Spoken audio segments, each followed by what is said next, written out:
computer. Phase 1, thinking. The stolen item. This stands for the head.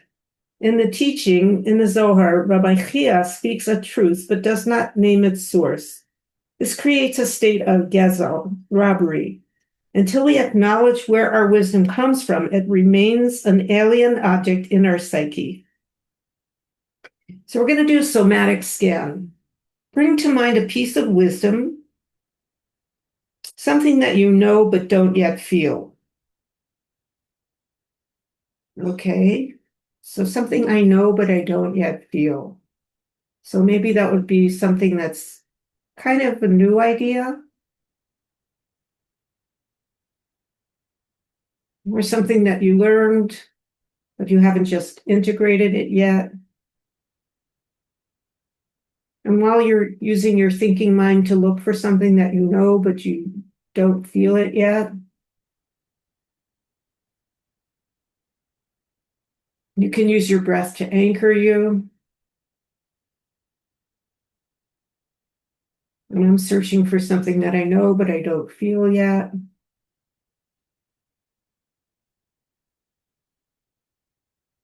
I might use the example of you have to give a source, and when you bring the source, it speeds Mashiach to come. So when you bring the source for a Torah, it speeds Mashiach. So that would be an idea that I haven't yet internalized.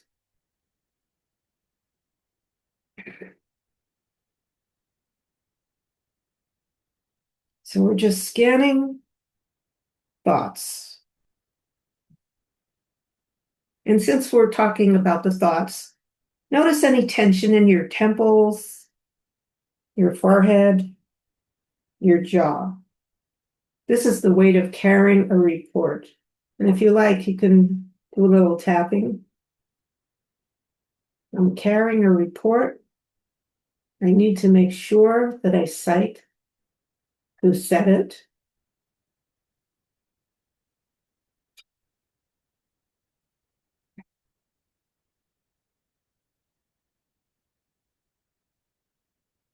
And if I don't cite who said it, then it's a form of robbery, gezel. So notice any tension in your temples, forehead, or jaw. This is the weight of carrying a report.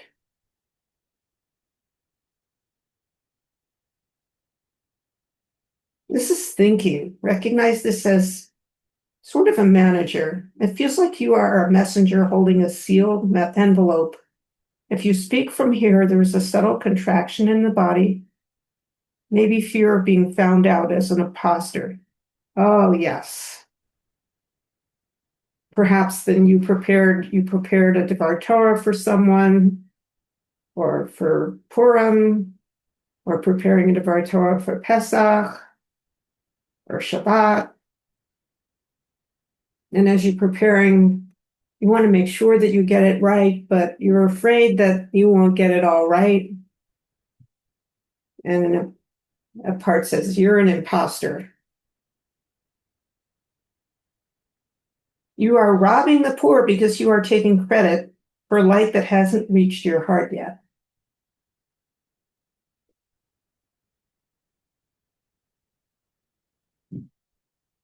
I'm still focusing on the mind. This is the thinking, and there may be sensations in the head, the jaw, the face.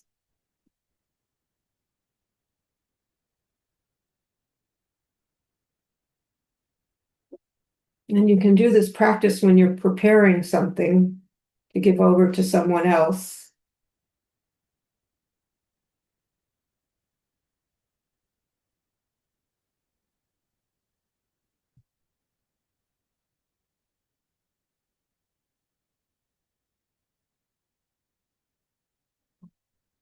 Let's go to phase 2, feeling. This is the heart.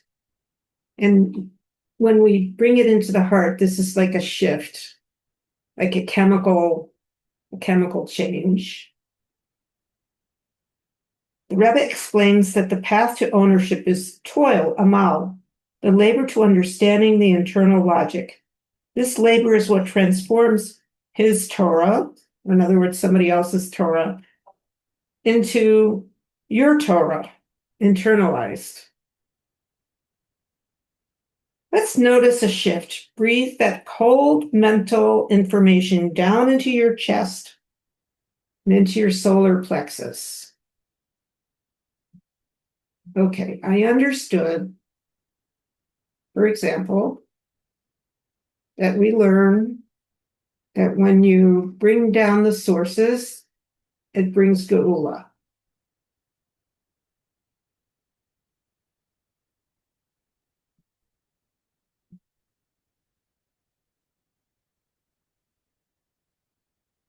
My head understands.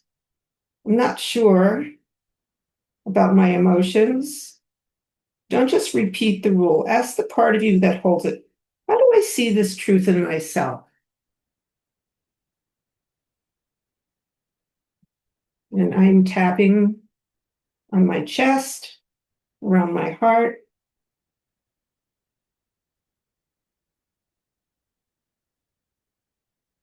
And I'm processing this idea of how does bringing the source for a Torah into my heart and my feelings further the geula. Feel the heat of this curiosity. Imagine the plaster of your internal cistern cracking. So this is the idea that you brought this idea into a cistern, and the cistern is holding it and not allowing this idea to seep into the surrounding area.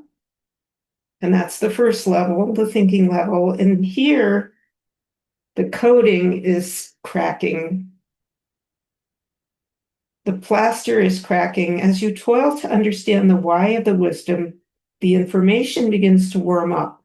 It is no longer a report, it's becoming a conviction.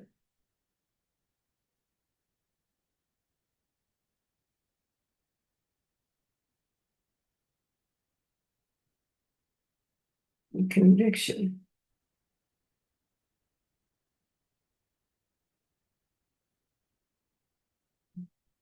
I'm thinking, how might citing the source become something which is very core that I'm going to take in?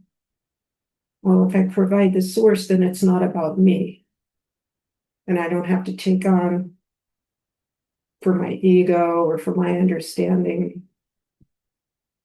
It's about the person who wrote that. So, for example, Ein Od Milvado comes from the Torah, it comes from Sefer Devarim.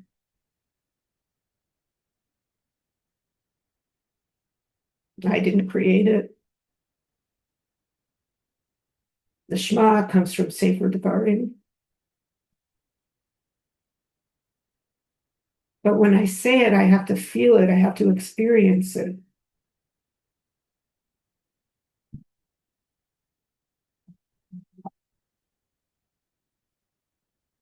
You are no longer robbing the author, you are honoring them by doing the work to meet them in the logic.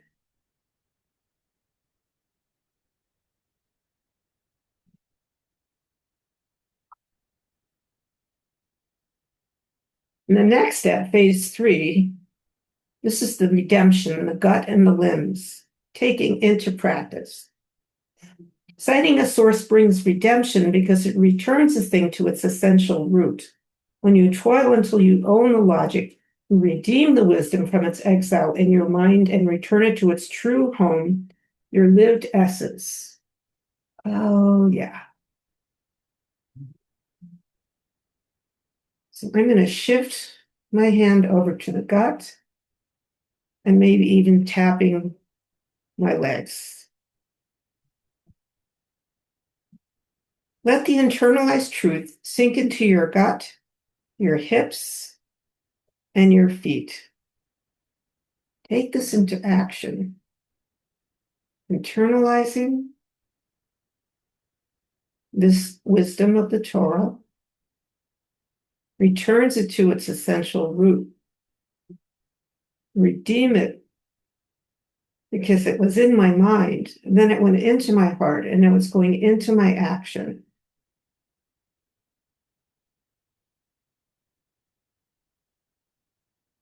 Notice the shift from knowing to being. The tension in your shoulders and jaw might release a little bit. You don't have to guard the wisdom anymore because it becomes part of your nervous system. You might notice a quiet, heavy strength of solidarity. This is Torato, your Torah. You are now a clear vessel. You acknowledge the source, the teacher, the creator, in other words, God, with humility. But you speak with the authority of someone who has eaten the scroll, that you have digested it and made it your own and brought it from thought to feeling to action and experience. Let's just stay with this for a few minutes or just a minute or so of breathing it in.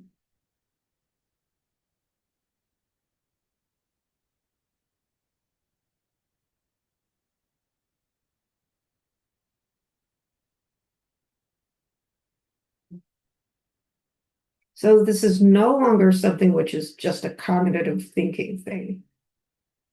I sense it, I feel it, I act it.